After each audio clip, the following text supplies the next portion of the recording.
Hello, hello, hello, John Mason. How is everybody? Hope you're all well. And I hope you're enjoying your President's Day. Excuse me. I'm going to take care of something here. Okay.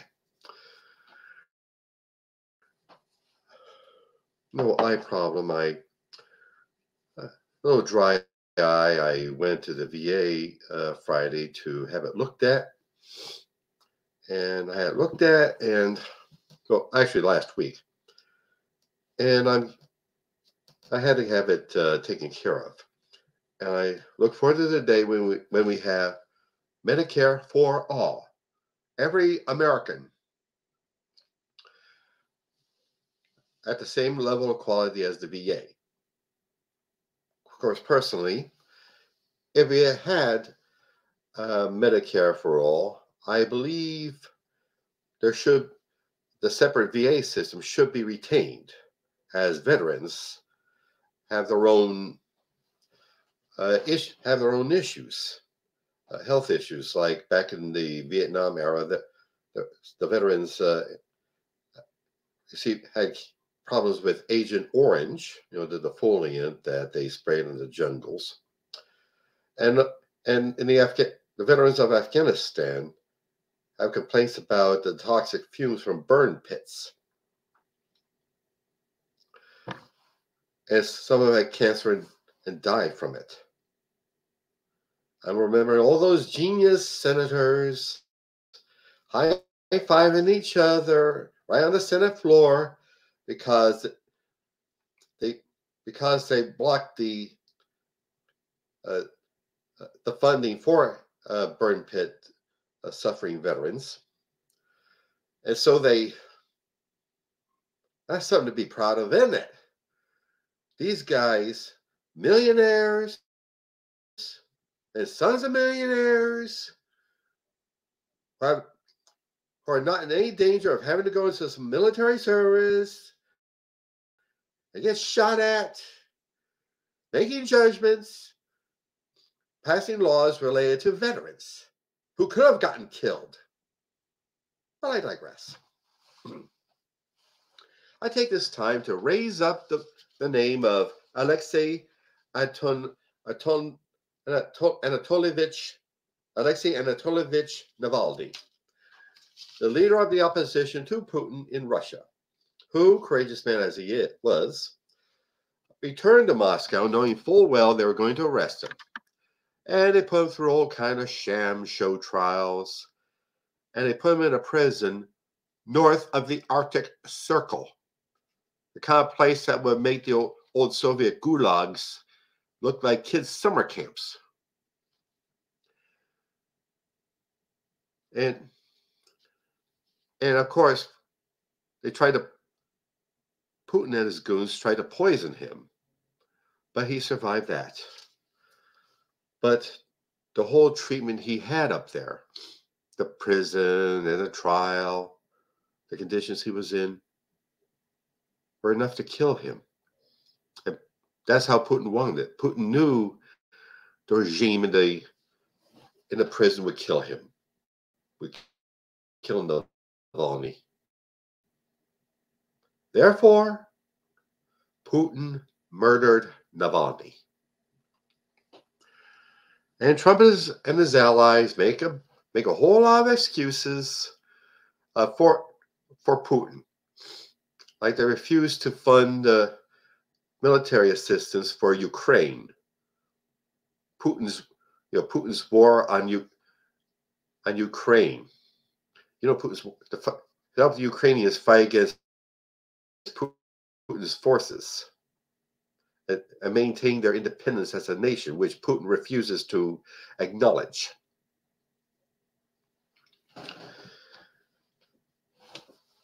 And I remember during the Obama administration, figures on the far right, such as Sarah Palin, were remarking what a big, strong, virile man that Putin was, hinting that our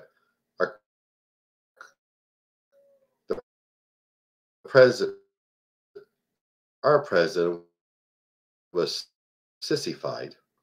See, that's the tendency they tend towards authoritarian they tend towards authoritarians, like authoritarian rule, so as to, as long as it's their authoritarian rule, exclude the so-called lower orders, whichever they decide is the lower orders.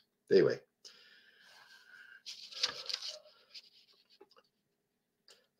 And like I said, dictators will always have their supporters in this country, such as Pinochet in Chile.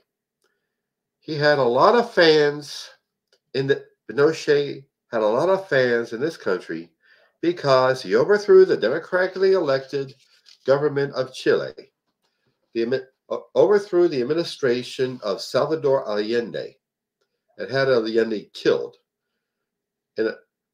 during this hellacious bloodbath of a coup.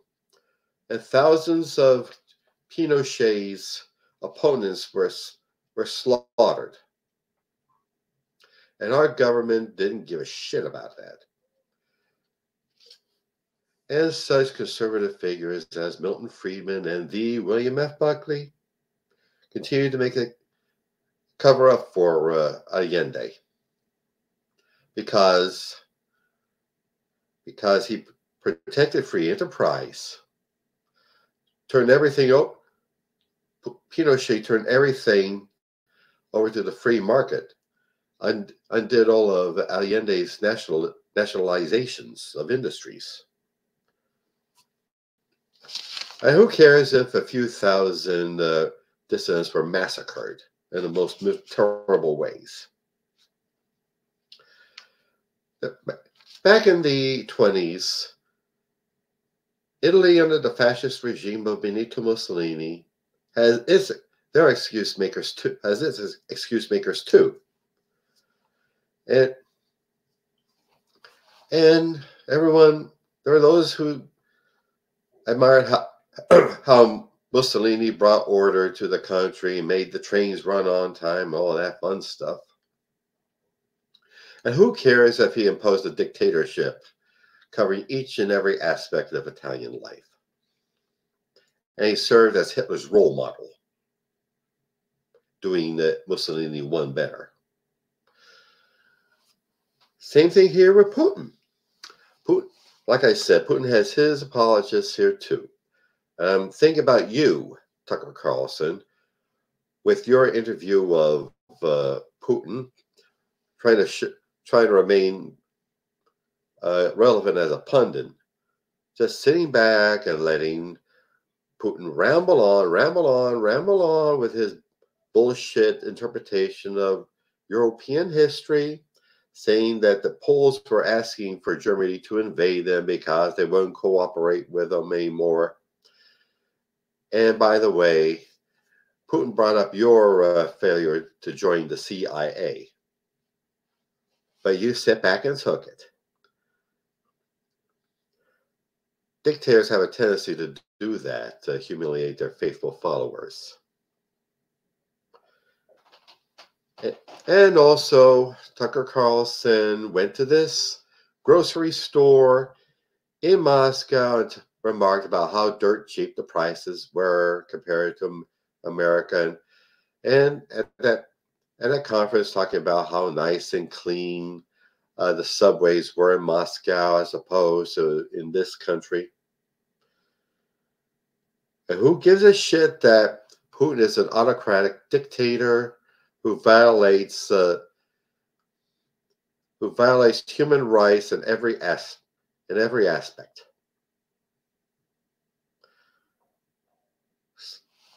So, and Trump is the worst of Putin's apologists. If Trump, God forbid, gets back elected to president of the United States, God forbid, he's going to do even more and more favors for Putin. Why? Because in 2016, it was Putin's intelligence assets helped with this propaganda campaign to undermine Hillary Clinton and get Trump elected.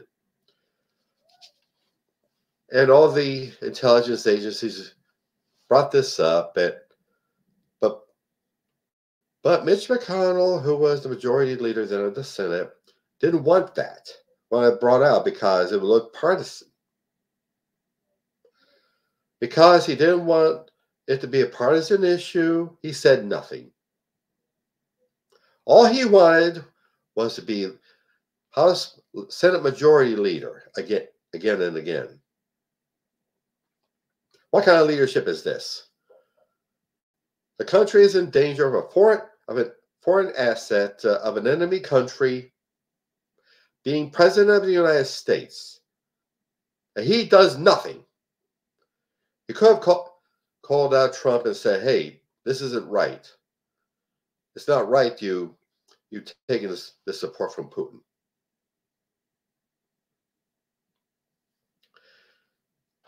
And even back in, and there's a story about the KGB agent who said from the at least from the 80s, the KGB had him down as an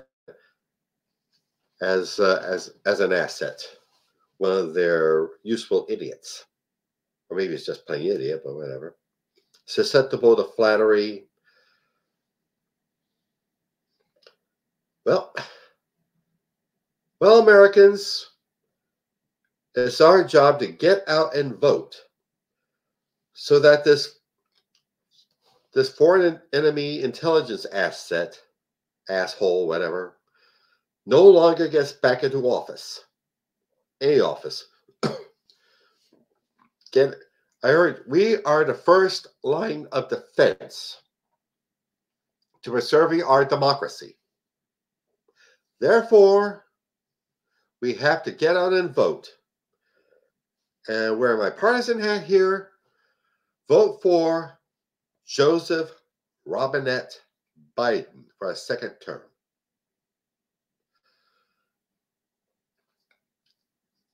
Get out there and vote so that Trump doesn't get another round at the presidency and destroy the country even more. He even announced that on day one, and every day after that, he'll be a dictator. He's not going to stop being a dictator. Watch out.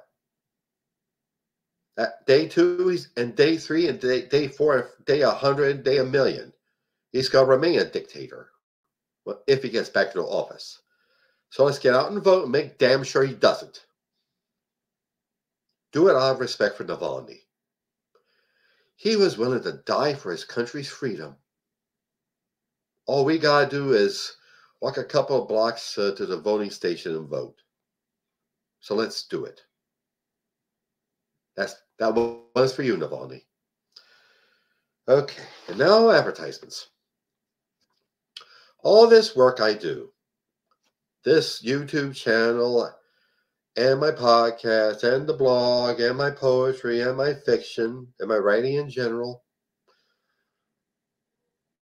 costs money.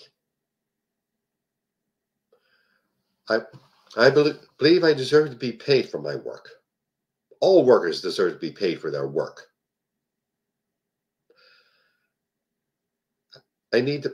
So I deserve to be paid to not only for my work, but to move my work forward, raise my work to a higher level, if possible. So I ask for your help. Down below scrolling is my website, johnomason.com. Click that.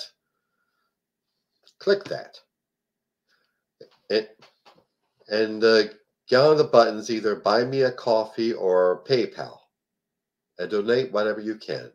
I greatly appreciate it. Thank you. Also, there's my novel, Soldier of the Cross, on Amazon.com. It's the story of David Lucas, who as a young man in the early 60s is a drunk and a horde chaser and a school bully. He gets in trouble in the army. He comes out a born-again Christian, a fanatical, manly man for Jesus. All he wants to do is serve Jesus. But the way he goes about it is a disaster for him. So please purchase a copy.